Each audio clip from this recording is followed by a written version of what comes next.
Hi friends, இன்றைக்கி பார்த்தீங்கன்னா ஸ்ரீ சக்ரா பூஜை வீட்டில் எப்படி பண்ணலான்னு பார்க்கலாம். நான் வந்து சின்னதாக ஒரு கோலம் போட்டிருக்கேன். ஏன்னா எனக்கு கோலம் பெருசாலாம் தெரியாது. அதில் காவி வச்சு போட்டிருக்கேன். அதே மாதிரி பூஜை அறையில் பார்த்தீங்கன்னா எங்கே பூஜை பண்ண போகிறோமோ அந்த இடத்த வந்து நல்லா சுத்தமாக துடைச்சிருங்க. நான் வந்து பன்னீர் விட்டு துடைச்சிட்டேன். உங்களுக்கு கோமியம் கிடச்சா கூட கோமியத்தாலையும் துடைக்கலாம். ஏன்னா வந்து இது பண்ணுறது வந்து ஸ்ரீ சக்ரா பூஜைன்றதுனால உங்களுக்கு வந்து கோமியம் வந்து ரொம்ப விசேஷம். உங்களுக்கு இந்த பூஜையில் நம்ம யூஸ் பண்ணி பண்ணும்போது இப்போது எல்லா இடத்தையும் நல்லா ஃபுல்லாக துடைச்சாச்சு. துடைச்சதுக்கப்புறம் என்ன பண்ணுங்கன்னா சின்னதாக ஒரு கோலம் போட்டுக்கோங்க. உங்களுக்கு இடம் பெருசாக இருந்ததுன்னா நீங்கள் பெரிய கோலம் கூட போடலாம் பூஜை அறையில். ஏன்னா எனக்கு வந்து ஒரு சின்ன ஸ்லாப் தான் அது. அதனால் நான் வந்து சின்னதாக வந்து ஒரு அரிசி மாவு கோலம் போட்டுக்கிறேன் நான். ஏன்னா எப்போவுமே பூஜை பண்ணும்போது பார்த்திங்கன்னா நீங்கள் வந்து கோல மாவில் போடுறத விட அரிசி மாவில் போட்டிங்கன்னா அது இன்னும் விசேஷம். அந்த பச்சரிசி மாவில் நான் வந்து லைட்டாக அதில் பன்னீர் கலந்துட்டு அதை வந்து கோலம் போட்டுறேன். தாமரை போட்டுக்கிறேன் நான். ஏன்னா நம்ம வந்து ஸ்ரீ சக்ரா பூஜை பண்ணுறதுனால ஐஸ்வர்யத்துக்காக தான் இது பண்ணுறது. சுபிக்ஷமாக இருக்கணும், அதே மாதிரி குழந்தைங்க வந்து நல்லா வந்து படிக்கணும், நல்லா வந்து நமக்கு செல்வம் வந்து நிறைஞ்சிருக்கணும், குடும்பம் மகிழ்ச்சியாக இருக்கணுன்றதுக்காக இந்த பூஜை பண்ணுறேன். அதனால் அதில் ஒரு சின்ன மாக்கோலம் போட்டுட்டு அந்த கோலத்தில் வந்து கொஞ்சம் மஞ்சள் குங்குமம் வச்சிடுறேன். ஏன்னா இதில் தான் நான் வந்து ஸ்ரீ சக்ரா வந்து மேலே வச்சு பூஜை பண்ண போகிறேன். நான் வந்து பச்சரிசி வந்து ஒரு கிண்ணத்தில் வந்து கொஞ்சமாக எடுத்துக்கிறேன். அந்த பச்சரிசி எடுத்துட்டு அதில் நீங்கள் வந்து மஞ்சள் கலந்துட்டு மிக்ஸ் பண்ணி வச்சுக்கோங்க. பச்சரிசி வந்து நான் கம்மியாக தான் எடுத்திருக்கேன். சும்மா ஒரு 2 ஸ்பூன் அளவுக்கு தான் எடுத்திருக்கேன். அதில் வந்து நான் வந்து கஸ்தூரி மஞ்சள் போட்டு நல்லா மிக்ஸ் பண்ணிக்கிறேன். எல்லாம் உங்களுக்கு சுப இதுலேயும் பார்த்தீங்கன்னா பச்சரிசியோட பங்கு இருக்கும். நம்ம நெய்வேத்தியம் கூட பார்த்தீங்கன்னா உங்களுக்கு பொங்கல்னால் உங்களுக்கு பச்சரிசியில் தான் பண்ணுவாங்க. ஏன்னா பச்சரிசி வந்து உங்களுக்கு ஈர்க்கிற அந்த தன்மை இருக்குது. அதனால் நான் வந்து இந்த மாதிரி கலந்து கொஞ்சம் எடுத்து வச்சுக்கிறேன் நான்.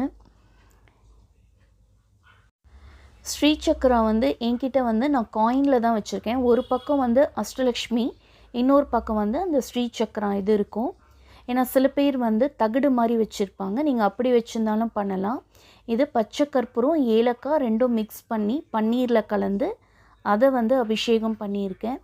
ஏன்னா மகாலட்சுமி பூஜைனாலே அது வந்து நல்லா வாசனையாக இருக்கணும். அதனால் இப்படி நம்ம அபிஷேகம் பண்ணிவிட்டு அந்த கோலத்துக்கு மேலே அது காஞ்சதுக்கப்புறமா வாழையில் வைங்க. ஏன்னா அப்படியே வச்சிங்கன்னா அதை ஒட்டிடும். அதனால் கோலம் வந்து ஃபஸ்ட்டே போட்டுடுங்க. ஒரு 1/2 hour முன்னாடி போட்டுட்டிங்கன்னா அது வந்து நல்லா காஞ்சிடும். அதுக்கு மேலே வந்து வாழையில் வந்து கழுவிட்டு ஒரு சின்னதாக வாழையில் வச்சுக்கோங்க. இப்போ வந்து நம்ம மிக்ஸ் பண்ண அந்த அரிசி, மஞ்சள் கலந்த அரிசி வந்து நான் வந்து இப்படி சென்டரில் வச்சுக்கிறேன். எந்த இடத்துல நான் பூஜை பண்ண போகிறேனோ அந்த இடத்துல வச்சுக்கிறேன். இதில் வந்து ஸ்ரீ சக்ராவை நான் வைக்கிறேன். ஸ்ரீ சக்ரா காயின் உங்கள் கிட்ட வந்து இது இருந்ததுன்னா, தகடு இருந்ததுன்னா அதை வச்சுக்கலாம். இதில் வந்து ஸ்ரீ சக்ரா காயின் வச்சு பூஜை பண்ண போகிறோம். இப்போ காட்டுறேன் எப்படி பண்ணணுன்னு. மஞ்சள் குங்குமம் வச்சுருக்கோம். அந்த ஸ்ரீ சக்ரா வந்து அபிஷேகம் பண்ணதுக்கப்புறம் மஞ்சள் குங்குமம் வச்சுடுங்க. இப்போ இதை மாதிரி சென்டர் போர்ஷனில் வச்சுக்கோங்க. உங்களுக்கு கொஞ்சம் நிமித்தி வச்ச மாதிரி வச்சிங்கன்னா முகம் வந்து நமக்கு க்ளீனாக தெரியும். படுக்க வச்சோன்னா பூ போட்டோன்னா ஃபுல்லாகவே மறைஞ்சிடும். அதனால் கொஞ்சம் லைட்டாக அந்த மாதிரி நிமித்தி வச்சுட்டு நீங்கள் பண்ணலாம். இந்த ஸ்ரீ சக்ரா வழிபாடுன்றது பார்த்திங்கன்னா நம்ம எவ்வளோ பண்ணுவோமோ அவ்வளோ நமக்கு வந்து நல்ல குடும்பம் வந்து சுபிக்ஷமாக இருக்கும்.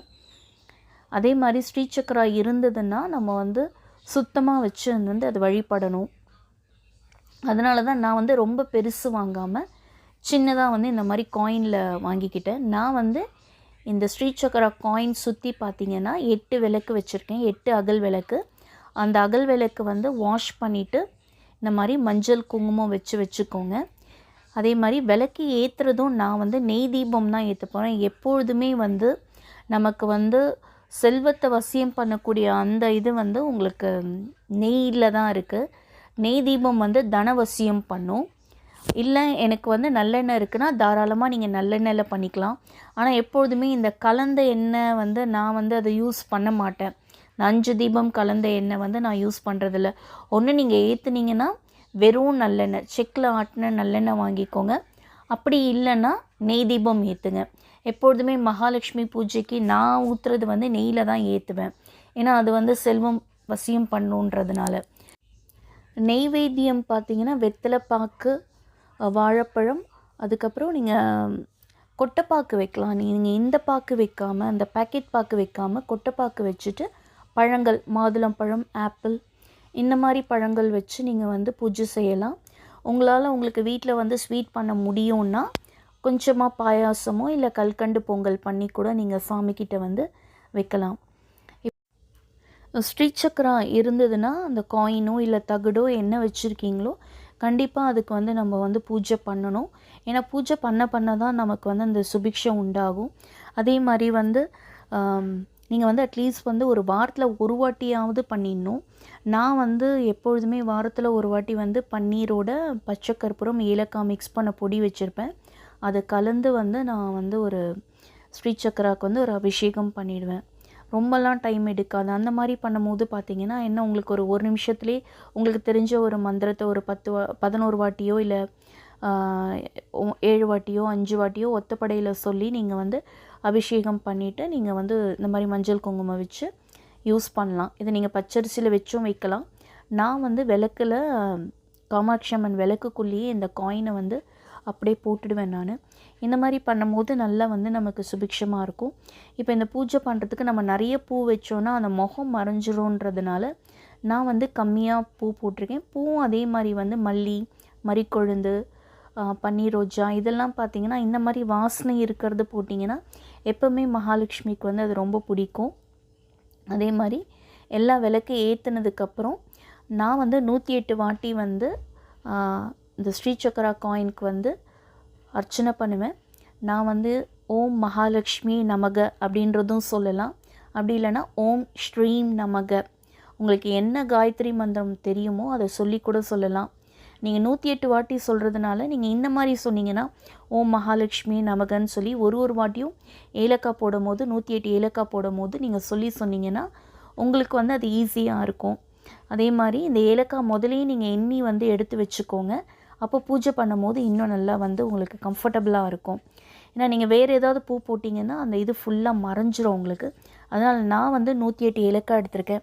இல்லை உங்களுக்கு வந்து மல்லிப்பூ இருந்ததுன்னா நீங்கள் 108 மல்லிப்பூ கூட போட்டு நீங்கள் வந்து வேண்டி வந்து பிரார்த்தனை பண்ணலாம். என்னோடய ஸ்ரீசக்கரா பூஜை வந்து இப்படி நான் வந்து நல்லபடியாக முடிச்சிட்டேன். இந்த வீடியோ பிடிச்சதுன்னா லைக் பண்ணி ஷேர் பண்ணி மறக்காமல் சப்ஸ்கிரைப் பண்ணி